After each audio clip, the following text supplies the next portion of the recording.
I want to make this video about my 93 Lincoln Town Car. This is different from my other updates. And this video, of course, is going to be about the replacement of the under intake heater hose.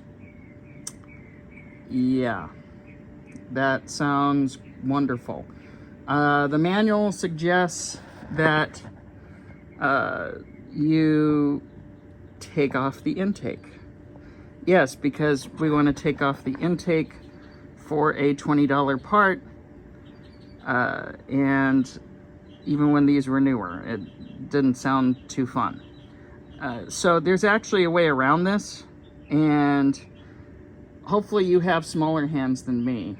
Unfortunately, or fortunately, unfortunately, I don't have smaller hands, so it made this take a bit longer. It also took some trial and error to get everything to fit. So there's two heater hoses. I was driving up the mountains with this last week and got up to the top, and it overheated. Basically, the alarms went off. Stopped the car, went for lunch, came back, cooled off. It was leaking coolant everywhere. Couldn't find where it was leaking coolant. I thought, okay, well, maybe it's from the radiator. The radiator that was in here was from 2013, and it was a cheap one. And I thought, okay, well, maybe it's a radiator. So I actually went on eBay and found a original new old stock Ford radiator for this, and went ahead and purchased hoses. So I thought, well, I'll go ahead and replace the hoses at the same time. Why not? All the hoses in here were original from 1993. They all still had Ford stamping on them, etc. So I went on YouTube. I drove this around, I drove this around for another few days. It kept leaking coolant everywhere, so I got up underneath, didn't see any leaks where it was coming from. Then finally, I realized it was coming from the middle of the car.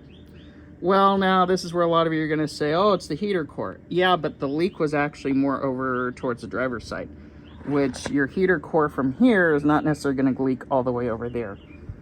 So I peeked underneath after I drove it and found that it was leaking from the top of the, basically the inspection area for the transmission. And I thought, okay, this is weird. So I started Googling, and I found that there's a common issue with these 4.6s that, oh gee, they have this under intake hose. Basically, it's a metal part that goes underneath here and comes out on this side, so you can hook your left heater hose onto it. And then it comes out over here with a rubber hose attached to the metal line. And it hooks onto the back of the water pump. Now, I've done a few of these before in the past. My Cadillac, some of the others, are pretty easy to get to. Cadillac has a 350. And I thought to myself, you know, this won't be too hard. So I proceeded to remove all the old hoses, which of course were all just stuck. I had to use razor blades to get them off, and it wasn't too pretty. You know, they've been on here for 32 years.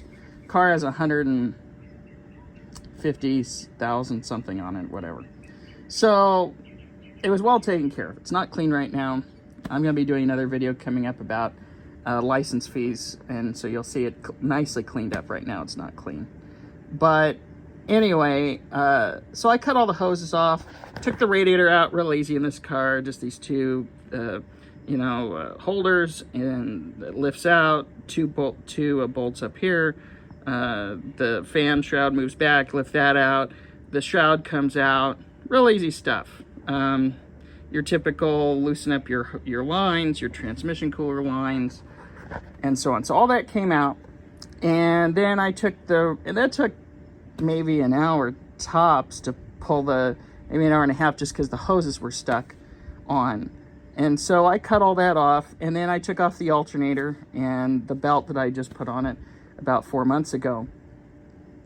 And I come to find, and I'll show you a picture. So there's a picture of it right there. I came to find that this line was buried back up underneath there where the water pump is, and the outlet, the water outlet, sticks out so far And so I was able to take a tool and basically chop up the old hose off there. It, of course, was very stuck on there. Then what I did is I watched a YouTube video. The guy in the YouTube video stated to use a 90-degree elbow. The problem is with that, and maybe in his application it was different, but the problem is with that is the big contraption couldn't fit under here. That's it. It just would not fit. Because the old metal line is still going this way, and in order to get the clearance to make the turn to put the hose on here, I couldn't get it on. So I was just so frustrated. I tried to get this hose on for an hour and a half. I mean, it's ridiculous. And also, you don't have any ability to yank it or pull it through because it's all blocked off back here. So basically, you're trying to make a curve, then pull the hose on. Yeah. Ridiculous. So then I got the idea. Someone else had said something about using a molded hose. So I contacted my auto parts store and I got a molded hose that looks like a J. And the hose here is 5/8, okay? The hose up here is 3/4, and we'll go into that in a minute. So I got the J thing, I cut it down slightly. Then what I did is I put a connector on, an elbow connector, because it came all the way out to just underneath that alternator right there. So I put the J connector on and attached the 5/8 right there. So I slid that on. I was able to tighten everything down. I'd pre-constructed it with the elbow on this side. And I was just so happy. And I put WD-40 on there so it would slide on easier. And after some struggling with it, after I got the right part for like an hour, 30 minutes, something like that. And some of you out there are going to say, it took me 5 minutes to put on. Yes, but I have larger hands, so it's very hard to try to fit my hands in there and both of them and try to pull the hose. So I put the hose on, tighten it up, good to go. So then I connected the heater hose to the elbow and wound it around here and then put 3/4 on the end and with an adapter, a reducer. So far so good. I've had it running for about 15 minutes. As you can see, the AC was on. By the way, this is the original R12 in here. Crazy enough. I had someone who has some R12 and we topped it off and it blows ice cold still. It's crazy. But anyway, so I put the heater hose on and that's basically how you do it.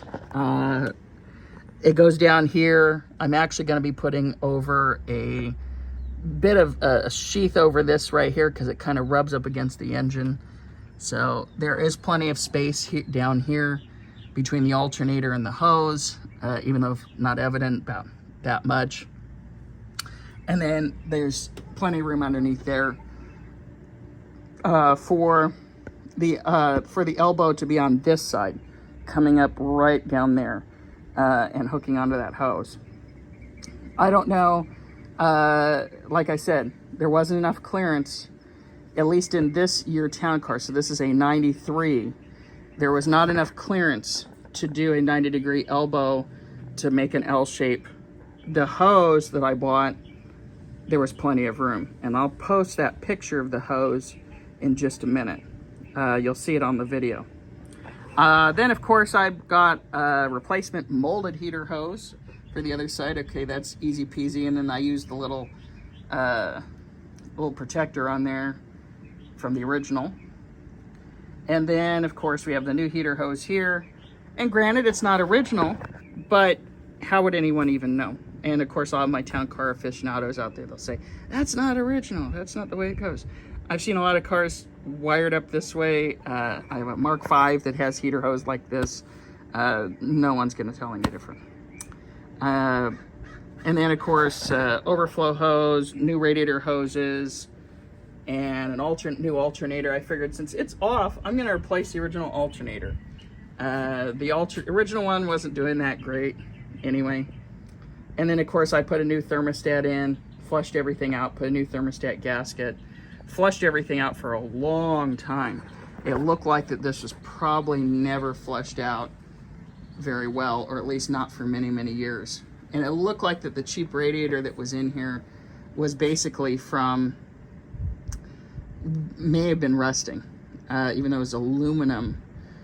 It may have been some, I don't know, but it was all rusty inside, and maybe that came from the engine. I don't know, but I flushed everything out. I ran water through here for about an hour, a couple different times, just to flush everything out.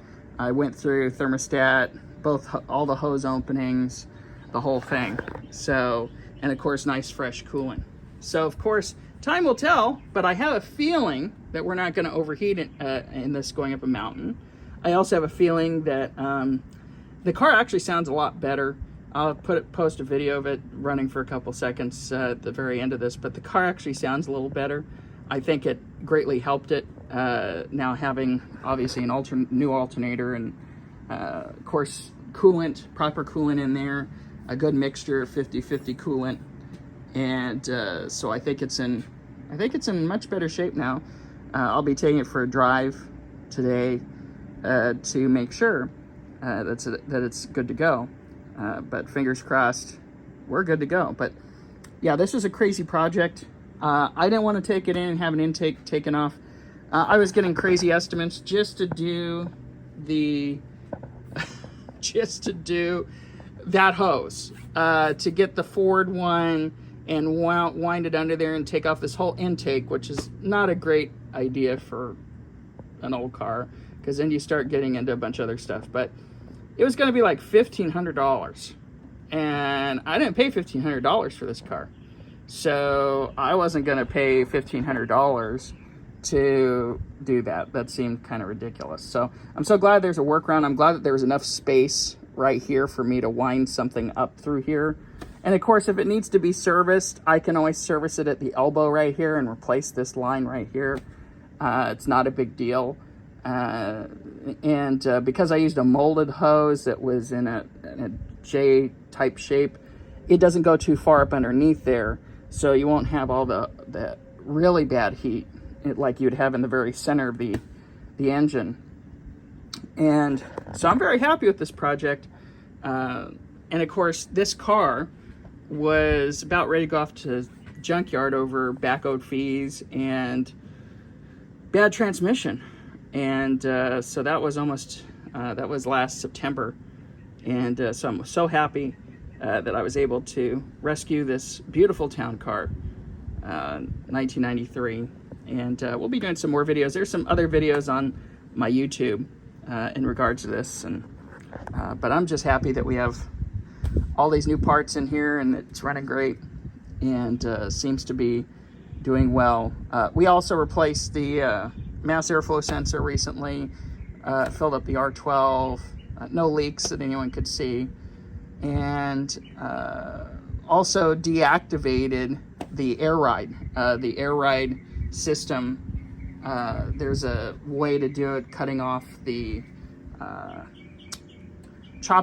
one of the wires somewhere, and so it doesn't pop up on the dash. Someone put this over to coils. I actually have to get new suspension for this because it's a little hard over the bumps, new struts and everything, but that'll be coming next. But anyway, that is the 93 town car. That is an under intake hose replacement, and lots of fun. And common problem, if you have a coolant leak and you don't know where it's coming from, it's probably coming from there.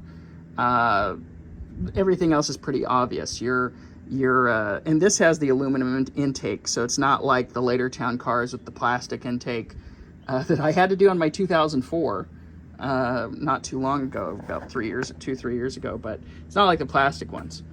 This one here is metal, so it shouldn't be necessarily leaking. But if you have an unexplained coolant leak and coolant loss, it's probably coming from that hose. And by the looks of it, mine was leaking for probably a very, very long time. It was very greasy, oily, with coolant residue all throughout there. So anyway, that's my video for today. Hope this helps you guys out there who have these 4.6s. I know the other Ford stuff from the time is very similar, so you may see some similar engineering from the era. So if you have that issue, that's how you fix it. Have a great day.